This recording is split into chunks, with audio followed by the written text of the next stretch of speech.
దుష్టత్రయ జలద్రోహం తెలంగాణను ఆగం చేసేందుకు ముంచుకొస్తున్నది. ప్రాంతేతరుడు చేస్తున్న ద్రోహానికి ప్రాంతం వాడే వంత పాడుతున్నాడు. దేశానికి పెద్దన్నలా ఉండాల్సిన కేంద్రం కూడా తెలంగాణను ముంచేసే కుట్రలో భాగమవుతున్నది. అందుకే కాలోజీ స్ఫూర్తితో తెలంగాణ సాధకుడు కేసీఆర్ మరోసారి జాతిని జాగృతం చేసేందుకు సిద్ధమయ్యారు. తెలంగాణ జల రక్షణ కోసం అపర భగీరథుడు కేసీఆర్ జల్ జంగ్ సైరన్ మోగిస్తున్నారు. రాష్ట్రాన్ని రక్షించాల్సిన పాలకులే తెలంగాణ పాలిట రాకాసులైన వేళ మరోసారి కేసీఆర్ ఉద్యమ సారథిగా మారనున్నారు. నదుల అనుసంధానం కోసం మోదీ, మరోవైపు మిగులు జలాల పేరుతో చంద్రబాబు, పోలవరం నల్లమల పేరుతో కొత్త కుట్రలు అమలు చేస్తున్నారు. మన నీటిని కొల్లగొట్టి మన బతుకులు ఎండబెట్టే ఈ ప్రాజెక్టు మన భద్రాద్రి రాముడిని జల సమాధి చేయనుంది.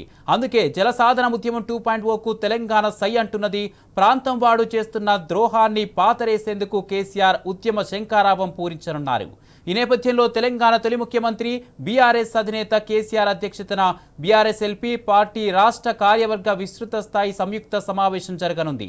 కృష్ణా గోదావరి జలాల విషయంలో తెలంగాణ రాష్ట్రానికి జరుగుతున్న అన్యాయం, 10 ఏళ్ల బీఆర్ఎస్ పాలనలో చేపట్టిన నీటి పారుదల ప్రాజెక్టులు, వాటిని కాంగ్రెస్ ప్రభుత్వం ముందుకు తీసుకుపోవడంలో చూపిస్తున్న నిర్లక్ష్య వైఖరిపై సమావేశంలో చర్చించనున్నారు.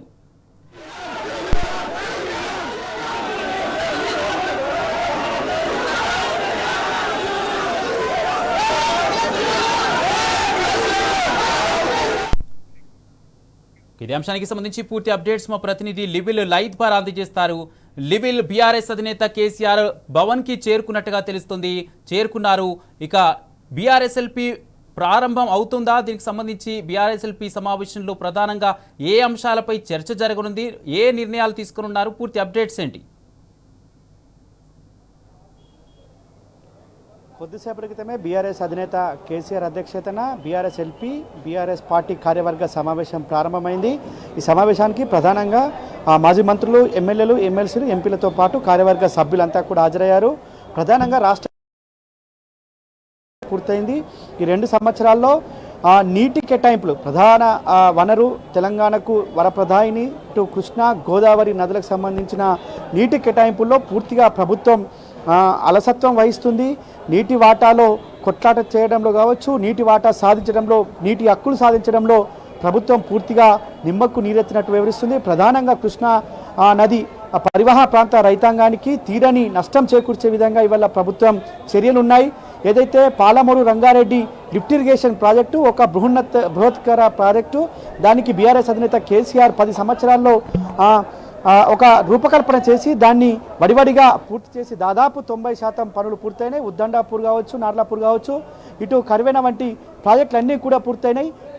కేవలం కెనాల్స్ మాత్రమే తవ్వాల్సి ఉంది. ఆ కెనాల్స్ తవ్వలేక ఇవాళ దాన్ని నాడు రన్నింగ్ ప్రాజెక్టుగా ఉన్న పాలమూరు రంగారెడ్డి లిఫ్ట్ ఇరిగేషన్ ఇవాళ పెండింగ్ ప్రాజెక్టుగా ఏర్పాటు చేశారు. ఈ కాంగ్రెస్ ప్రభుత్వం తీరు పూర్తిగా తెలంగాణ రాష్ట్ర రైతాంగానికి, తెలంగాణ రైతులకు, తెలంగాణ ప్రజానికానికి నష్టం వాటిల్లే విధంగా ఉంది. కనుక ఖచ్చితంగా దీనికి చర్మగీతం పాడాలంటే బీఆర్ఎస్ పార్టీ సమరశంఖం ఊదాల్సిందే అని చెప్పేసి అధినేత కేసీఆర్ భావించారు. ప్రధానంగా బీఆర్ఎస్ ప్రభుత్వంలో గత 10 సంవత్సరాల్లో కృష్ణా నీటిలో 90 టీఎంసీల నీటిని కృష్ణా జలాలు వాడుకునే విధంగా పాలమూరు రంగారెడ్డి ప్రాజెక్ట్ డిజైన్ చేశారు, రూపకల్పన చేసి తెలంగాణ రైతాంగానికి, ఇటు పాలమూరు రంగారెడ్డి పరిధిలో ఉన్న రైతాంగానికి నీటిని అందించేందుకు ఏర్పాటు చేశారు. కానీ ఇవాళ కాంగ్రెస్ ప్రభుత్వం వచ్చి 2 సంవత్సరాలు పూర్తవుంది. ఇప్పటి వరకు కూడా ఆ ప్రాజెక్టు రూపకల్పనలో ఎలాంటి పురోగతి లేదు. ఆ ప్రాజెక్టు పూర్తి చేయడంలో ప్రభుత్వం జాప్యం వహిస్తుంది.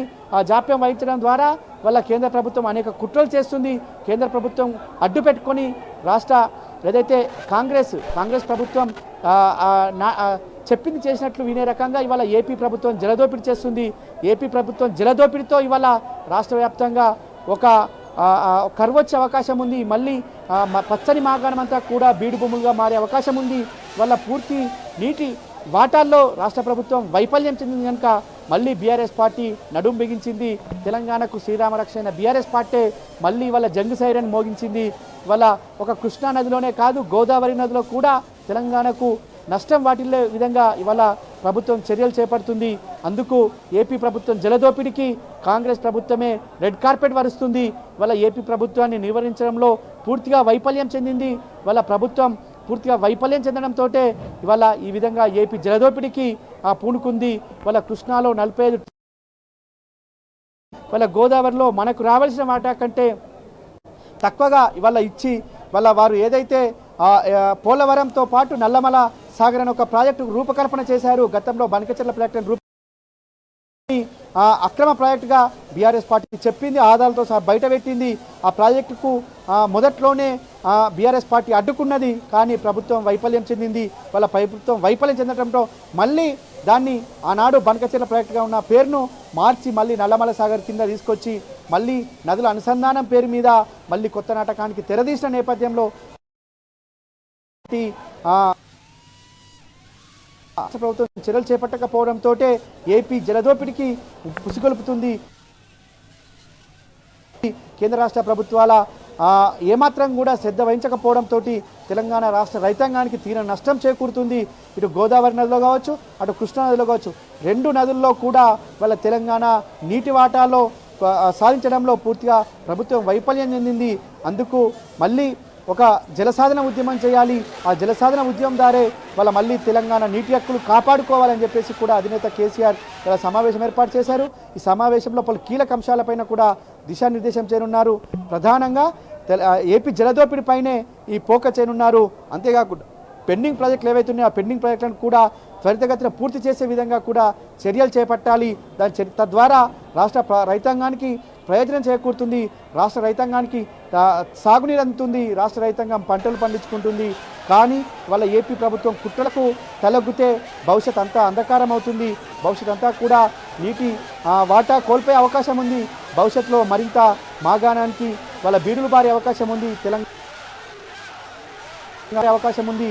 ఖచ్చితంగా రాష్ట్ర రైతాంగ ప్రయోజనాల కోసం బీఆర్ఎస్ పార్టీ నడుం బిగించింది. అందుకు అనుగుణంగానే ఇవాళ బీఆర్ఎస్ పార్టీ కార్యాలయంలో ఇవాళ ఒక ప్రధాన ఎజెండాగా ఇవాళ బీఆర్ఎస్ అధినేత కేసీఆర్ సమావేశం కొనసాగనుంది.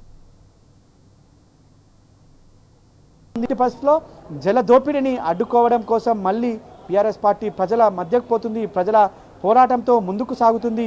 ప్రజల సమన్వయం చేస్తూ నీటి హక్కులను కాపాడుకుంటుంది.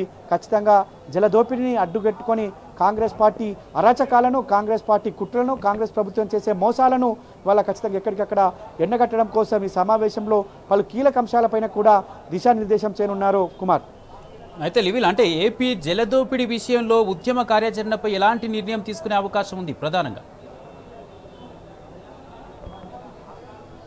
ప్రధానంగా గత 2001 బీఆర్ఎస్ ఆనాడు టీఆర్ఎస్ పార్టీగా ఆవిర్భవించింది. టీఆర్ఎస్ పార్టీగా ఆవిర్భవించిన తొలినాళ్లలోనే మా నీళ్లు మాకు కావాలి అని ఒక ఉద్యమ స్ఫూర్తితోటి జలసాధన ఉద్యమం చేసింది. ఆర్డీఎస్ తూములు బద్దలు కొట్టింది.